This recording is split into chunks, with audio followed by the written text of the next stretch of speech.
Yo, what's up mga kaibigan? Nalina tayo magkwentuhan ang resulta ng mga games sa ikalimang araw ng Eurobasket. First game natin ay sa pagitan ng Slovenia at ng Belgium. Patungo sa game na ito ay wala pang panalo ang Slovenia habang may isa naman ng Belgium. Kaya naman kahit na second game na nila ito in less than 20 hours, todo kayod kaagad si Luka mga kaibigan. First quarter to fourth quarter nga ay hawak nilang lawang mga kaibigan hanggang sa tuluyan ng nakuha ng Slovenia ang kanilang unang panalo sa 2025 Eurobasket sa score na 86-67. Walang iba na gumawa ng double digits sa Slovenia sa game na ito kundi si Luka Doncic lang na gumawa ng 26 points, 10 rebounds, 11 assists and 4 steals on 9 of 23 shooting sa field and 2 of 11 shooting sa 3-point line. Ang Slovenia ay may record ng 1 win and 2 losses. Dahil sa triple-double na ito ni Luka Doncic ay siya na nga ang ikalimang player sa history ng Eurobasket na nakapagtala ng triple-double sa isang game. Next game naman ay sa pagitan ng Greece at ng Georgia.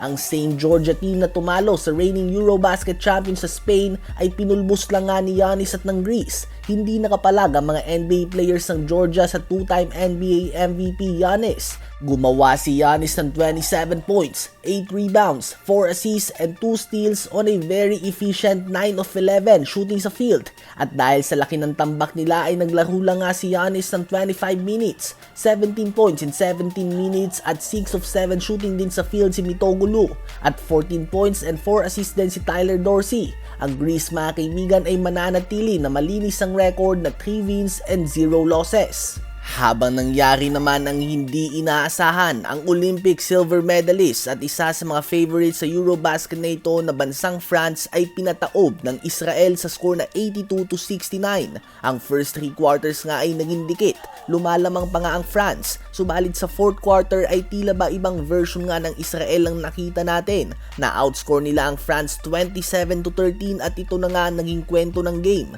Muling nanguna si Deni Avdija na gumawa ng 23 points, 8 rebounds, 2 assists and 5 steals on 7 of 10 shooting sa field. 17 points din si Yam Madar at 12 points, 8 rebounds si Roman Sorkin. Sa France ay off game nga ang lahat bukod na lamang kay Zachary Risache na gumawa ng 14 points, 4 rebounds and 4 assists. Another game, another blowout loss ang natanggap ng Cyprus sa bansang Spain sa score ng 91-47. Nanguna dyan ng 19 points and 8 rebounds si Willy Hernan Gomez in just 15 minutes. Opisyal nang hindi aabante ang Cyprus sa next round. Nagliyab naman si Simon Fontecchio at gumawa ito ng 39 points and 8 rebounds with 7 3-pointers sa 96-79 win ng Italy laban sa Bosnia and Herzegovina.